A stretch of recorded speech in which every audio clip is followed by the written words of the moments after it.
What is up? Colby Sharp, fifth grade teacher in Michigan. Welcome to my channel where we try to help kids fall in love with reading. Today we're going to be talking about 11 books that I read my amazing fifth graders during the month of October. I am so excited to dig in. I will put a list of all of these books down in the description of this video. I'll put some affiliate links down there as well from Bookalicious. Bookalicious has given me a code for 20% off and free shipping, which puts them competitive and if not, maybe even beating the big place that we try not to buy things from whenever possible. So check out those links from Bookalicious down there. And thank you to Bookalicious for letting me be part of your affiliate program. Book number one, Hello, Hello by Matthew Cordell. This book is, I think, 10 years old. It's got this little sharp library, and that was from my old school. I haven't taught there in 10 or 11 years.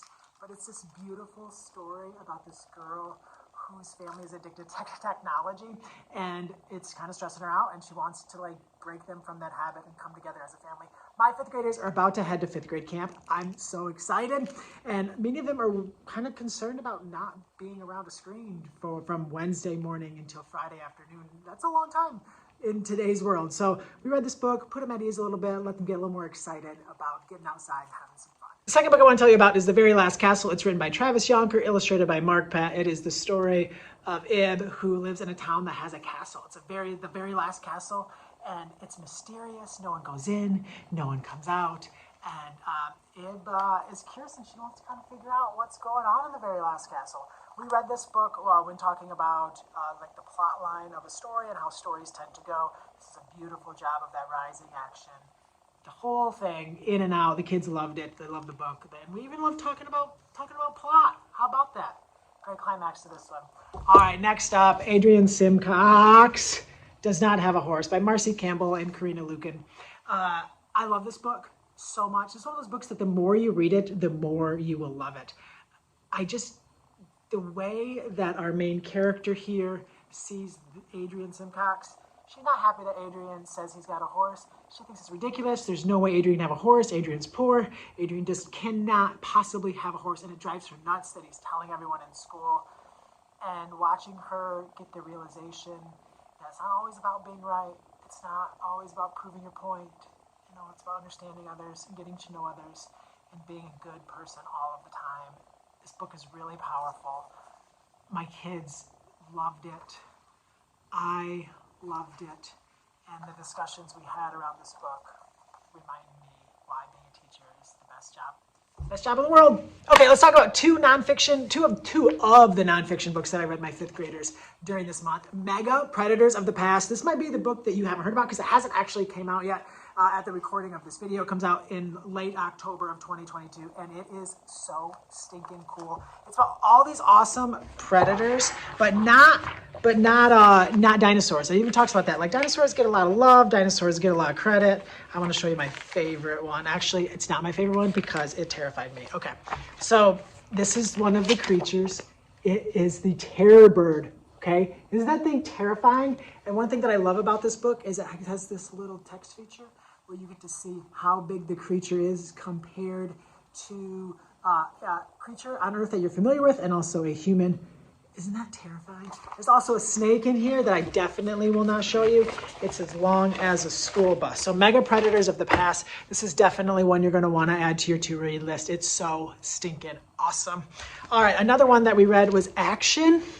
How Movies Began by Megan McCarthy. All of our students in our school are one-to-one iPads, and kids, they can navigate the games, they can navigate the apps, they can consume content. And I want them to see how amazing it is that they have something that can make an awesome video or movie or all kinds of different creations in their hand. So we read this book and we got to see how movies began, how they started, what the first movies looked like.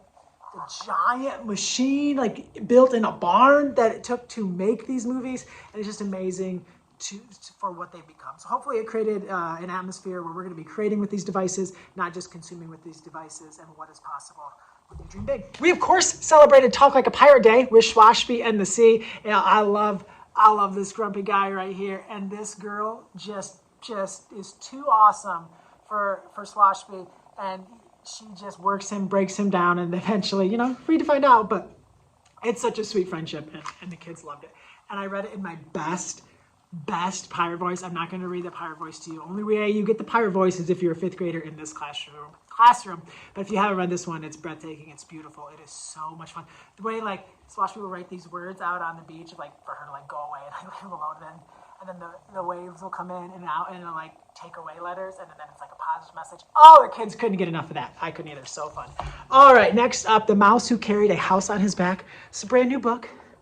It's amazing. It's about this little mouse here, carries his house on his back, gets somewhere, puts it down, and all these creatures start coming, and all these creatures start coming and coming and coming, and the more they come, they just keep going in his house. You're like, how are all these creatures fitting in his house? It's awesome. It's phenomenal. We had wonderful conversations about what's possible when we have an open heart and an open mind, and we are generous with our time, with our hearts, and with all of the gifts that we have. I love reading this book aloud with the kids. It's special. You know what? Sometimes you read a book and it's so good, you love it so much, and then you read it with kids, and you're like, oh, it's even better than I thought, because it's not for me, it's for them.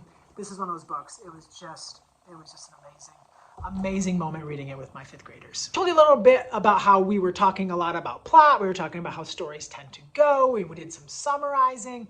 And then we wanted to move into theme. So we used this book to kind of help us to move into theme. And we talked about how we used Jen Saravallo's reading strategy book. And we showed how with the different plots, what's happening, themes the big idea. And we used this book to kind of bridge our conversation from plot into theme. And this is such a beautiful book. Meg Medina, she doesn't just write and knock out middle grade Newbery Medal winning books. She also crushes the picture books. So that's fun.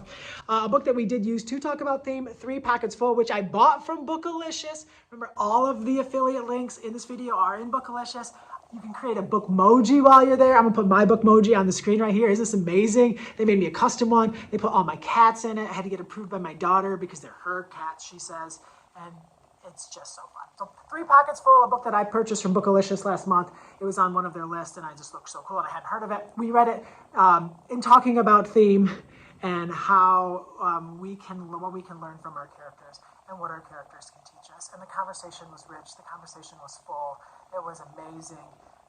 That you kind of assume one thing the whole book about why this child is not choosing to wear this traditional Mexican Latino wedding shirt, and then you realize kind of in the end why he didn't want to wear it, and it's just oh, dang. So we really enjoyed talking about this book and reading this book. So check out 3 Pockets Full. Maybe it's a new one to you. We're all about creativity here, being awesome, making awesome things. What If is one of those beautiful books about what's possible and how creation is always there. You can always make something no matter what you have. You don't have crayons, you don't have paper, whatever. It's just, this is one of those books that I will read for the rest of my life. It's just visually stunning, beautiful, makes you think, so stinking good. Okay, 2 more books to talk about. First one, Not a Box, Antoinette Portis. This right here is the oldest book that I own. I've had this book. My wife and I bought this in 2006 when we were pregnant for our first son, Breslin, who is a high school sophomore. We were in a Borders book at the Westwood Mall in Jackson. My wife picked this out, and you can see it's kind of falling apart. But it's just a beautiful book about creativity, about what's possible with the box. I actually picked this book to read because we had no time. At the end of the day, I'm like, I need a book I can read quick. Little did I know that it would lead to such rich discussions, and I was in danger of my kids missing the bus. So the longest book that I've had of any book that my family owns is this box. And then finally, let's end it with something pretty special. This is a story by John Schu and Lauren Castillo. Wow. It's just so much fun. You probably remember John Schu from his book, This Is a School. You probably know Lauren Castillo from her Caldecott honor-winning book, Nana in the City, and all of her other amazing books. They have come together to create a book that will be shared in classrooms for so long. And there's so much I could tell you about this book. I'm actually writing the educator guide for Candlewick, so I don't want to tell you too much. But one of the things that when you read this for the first time, you're going to need to plan some extra time, especially if you serve kids who love books and know books, because there are so many favorites in the book, on the shelves, in the hands of readers, and your kids are just going like, I read that book, I read that book, it's everything you could ever imagine from John Schu and Lauren you. So those are the books that I read my fifth graders during the month of September. I can't wait to see what I read my fifth graders during the month of October.